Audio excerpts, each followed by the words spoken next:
제갈량의 남정과 북벌입니다. 정사 촉서 제갈량전에 보면 225년입니다.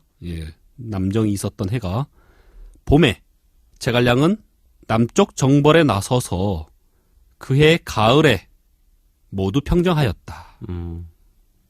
총나라의 남쪽은 인도차이나 반도 중에서도 베트남 쪽이 아니라 라오스 캄보디아 쪽의 북쪽입니다. 지금은 뭐 미얀마도 걸쳐 있겠지만 엄청난 밀림 원시림 지역이죠. 기후가 좀 많이 다르잖아요. 그렇죠. 열대 쪽으로 가는 거잖아요. 네네. 그러니까 울찬 밀림 안에 들어가면 전혀 다른 세상. 그렇지. 그거로 좀 이렇게 상상을 하셔도 뭐 크게 다르진 않을 겁니다. 그쪽에서 반란이 있었습니다. 분명히 제갈량은 북벌을 계획하고 있는데 그게 원대한 목표인데 그러기 위해서는 반드시 아래쪽을 뭐 어떻게든지 다져놔야 했었던 건 사실이에요. 그렇죠. 그런데 뒤가 마침, 딱 탄탄해야죠. 마침 반란이 일어난 겁니다. 봄에 나서서 가을에 진압하고 돌아왔습니다. 야, 가는 데만 해도 몇 개월 걸릴 텐데. 그렇죠. 대군을 이끌고 가는데도 시간이 그러니까. 꽤 걸릴 텐데 갔다 왔다까지 포함해서 하면 굉장히 빨리 진압을 했던 거죠. 그렇네요. 그래서 이 남만의 왕이 맹획이라는 인물인데 맹획을 7번 잡았다가 7번 놓아준다. 한자 그대로 하면 7번 놓아줬다가 7번 잡는다예요.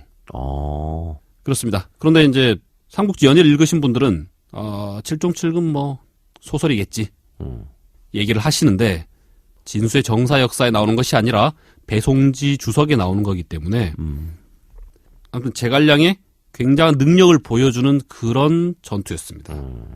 자, 그러면 이게 연의에는 어떻게 나와 있느냐? 연의 중에서도 가장 상상의 인물, 가공의 인물들이 제일 많이 나타나는 파트 중에 하나입니다. 여기가. 이 소설적인 측면에서 봤을 때는요. 제갈량의 남정은 요 다음에 나타나는 북벌. 제갈량의 북벌은 결과적으로는 실패합니다. 마지막에는 제갈량이 죽어요. 그러니까 북벌 직전에 있었던 전투로서 북벌 실패에 대한 정서적인 보상을 미리 해주는 거예요. 소설적인 유희. 제갈량이 만개한 모습을 보여주는 겁니다. 그 유명한 칠종칠금 맹획에 대한 남만 왕이라고 나와 있는 이 맹획이란 인물에 대해서 제갈량이 남쪽으로 내려가서 이 맹획을 굴복시키는데 7번 잡았다가 7번 놓아줍니다.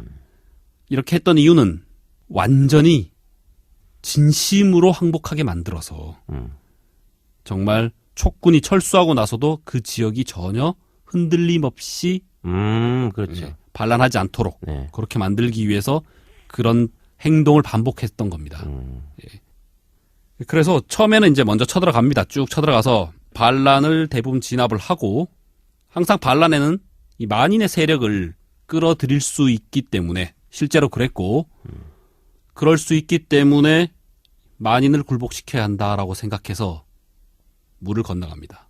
노수라는 물을 건너가요. 거기서부터는 이제 만인의 땅이에요. 그러니까 밀림이란 뜻입니다. 그렇죠. 전혀 풍토와 다른. 그래서 처음에 그냥 붙어요.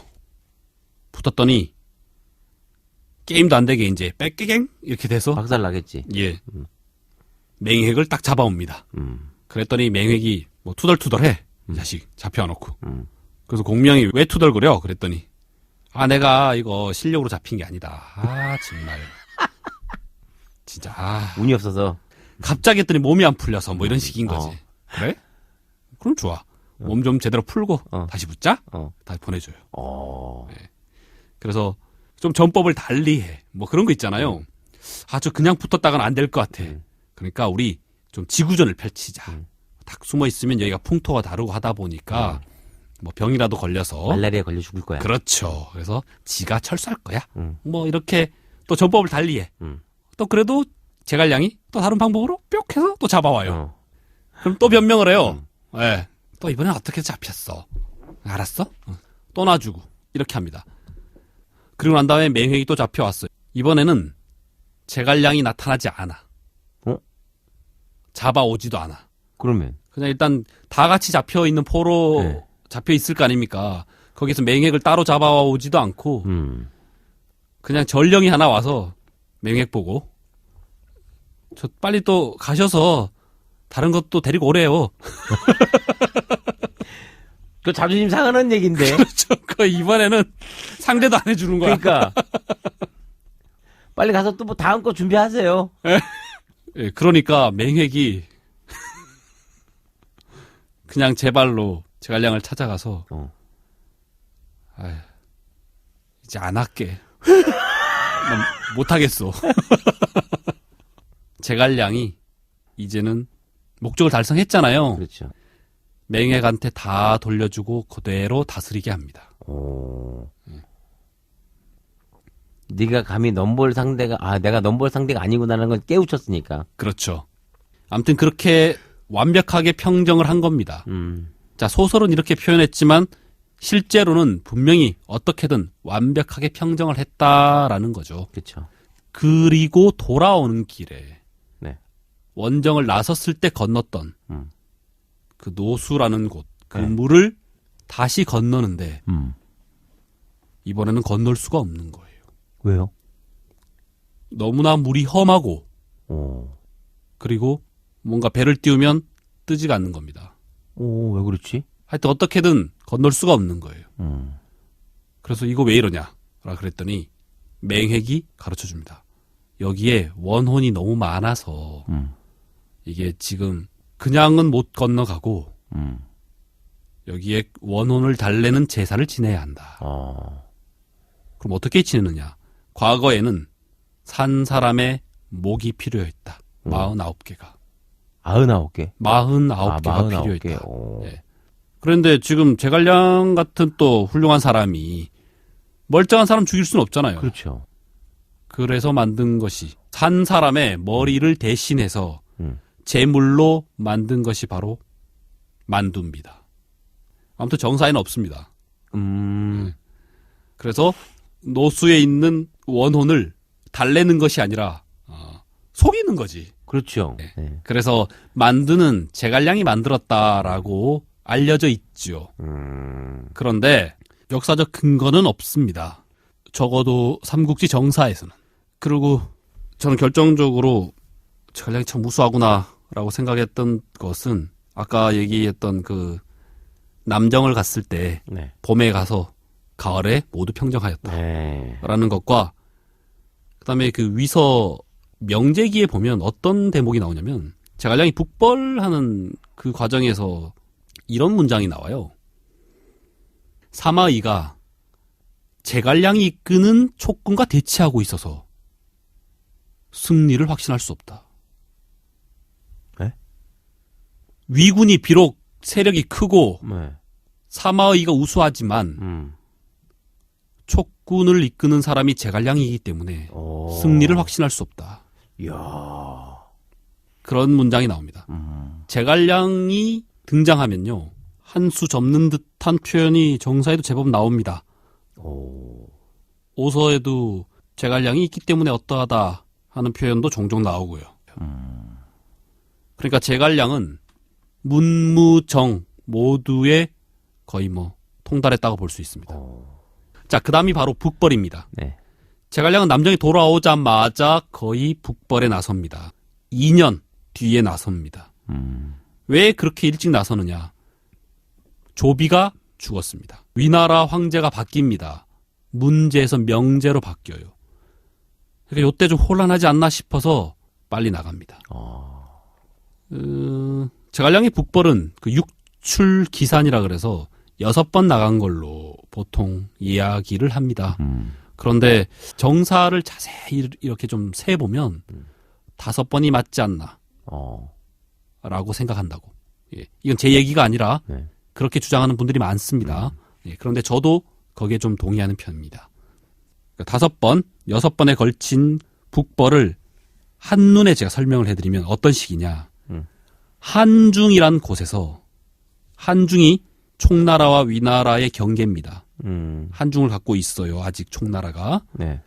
한중에서 장안으로 쳐들어가는 과정입니다. 아, 장안은 중국의 중원의 가장 서쪽 도시예요. 그러니까 장안을 딱 먹으면 중원을 일단 쳐들어갈 수 있는 좋은 거점을 교두보를 그렇죠. 하는 곳입니다. 그래서 제갈량의 북벌의 목표는 한중에서 일단 장안을 먹는 거예요. 자, 그런데 장안을 먹기 위해서는 어떻게 되어 있느냐? 자, 삼각형을 거꾸로 세운 것을 먼저 가정해 주십시오. 네. 자, 이 역삼각형에서 아래쪽 꼭지점이 한중이에요. 그리고 오른쪽 꼭지점이 장안입니다. 아, 자, 이걸로 쳐들어가는데, 자, 한쪽 꼭지점 있죠. 네. 나머지? 그렇죠. 네. 여기가 바로 서량과 옹주라 그래서 위나라의 저 서쪽 끝 땅이에요. 자, 이쪽에도 군사가 있습니다. 한중에서 장안을 먹으려면 이쪽 꼭지점을 놔둬서는 안 되겠죠. 아, 그쪽도 정보를 해야죠. 그렇죠. 왜? 곧장 장안으로 쳐들어가면 이쪽 꼭지점이 가만히 있을 그렇죠. 리가 없죠. 네. 예. 그러니까 이쪽도 먼저 해야 되는 겁니다. 자, 그러니까 북벌을 한마디로 이야기하면 뭐냐? 장안을 먹기 위해서 먼저 이쪽 꼭지점에 걸쳐져 있는 도시들을 진압하는 과정. 이것이 바로 북벌입니다. 아, 어렵습니다. 쉽지 않죠? 왜? 위나라는 일단 국력이 더 세고, 그렇죠. 예, 물자가 더 많으니까, 아, 참 그 교묘하고 힘든 작전? 어려운 작전을 빨리 펼쳐야 되는 겁니다. 자, 그런데 중원은 평야입니다. 위나라가 알짜 평야를 갖고 있어요. 총나라는 전부 다 산이에요.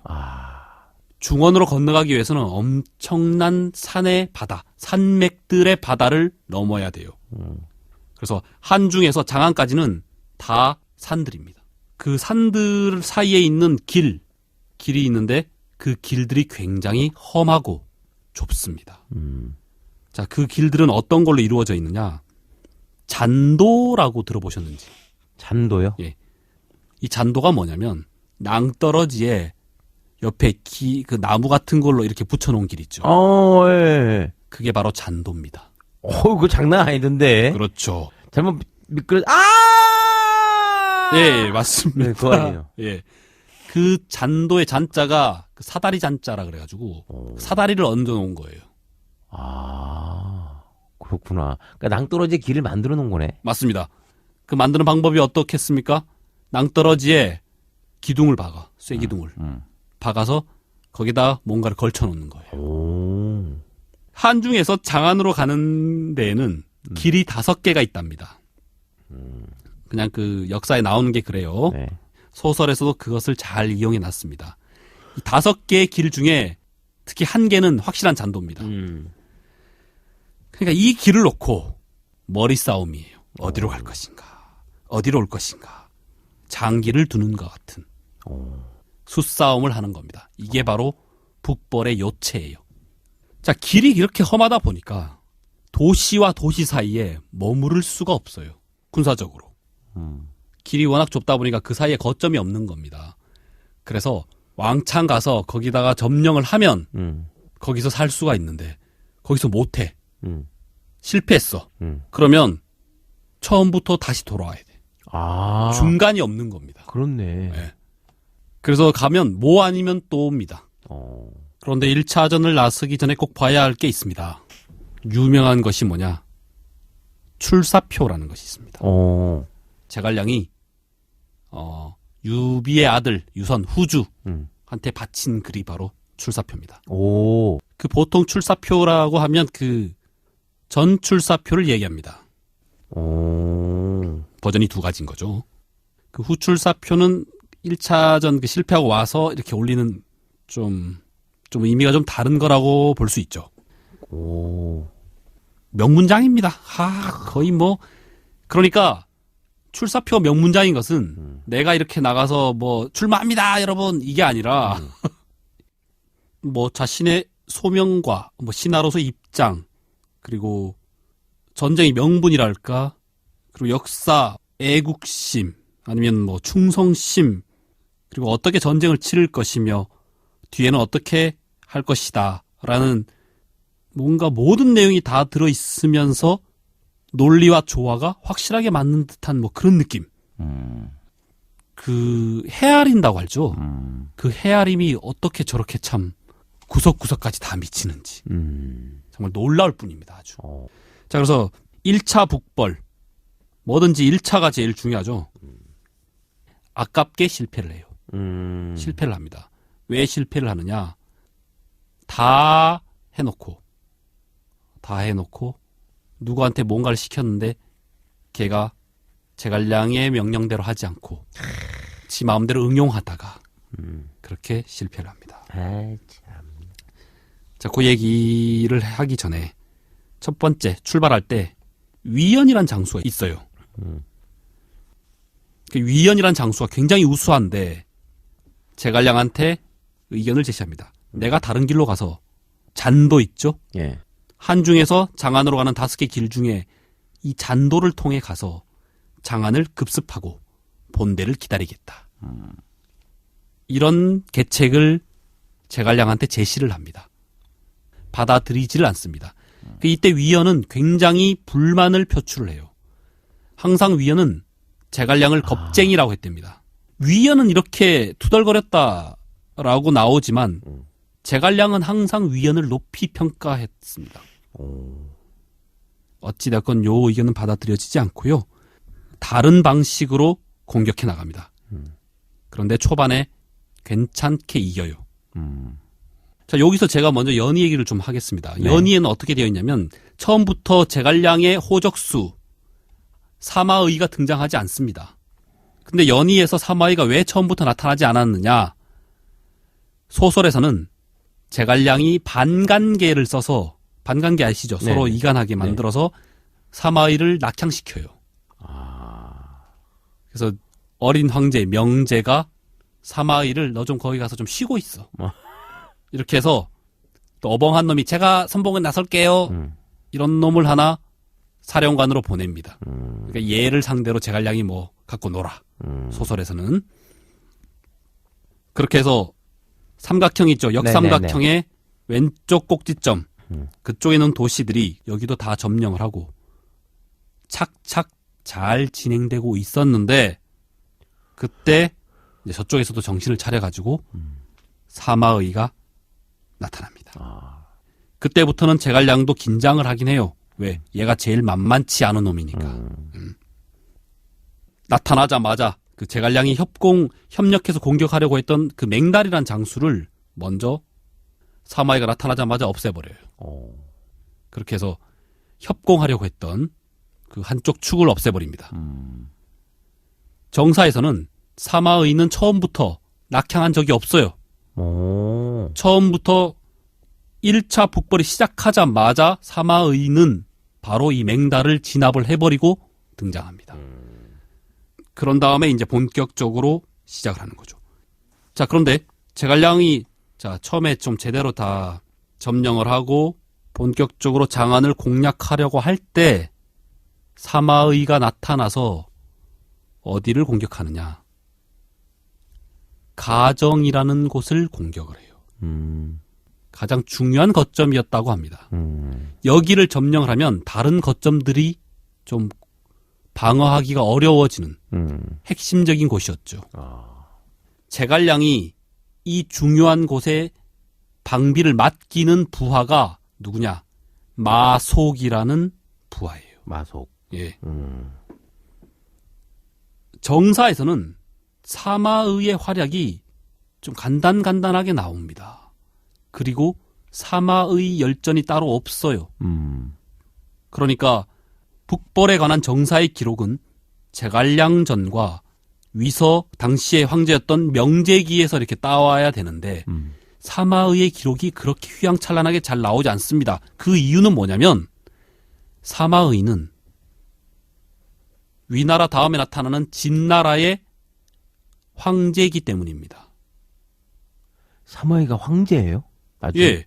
위진 남북조 시대잖아요. 네. 위나라 다음이 진나라입니다. 네. 진이 위나라를 멸망시켜요. 그러니까 한나라에서 조조의 아들 조비가 한나라 황제를 빼앗듯이 네.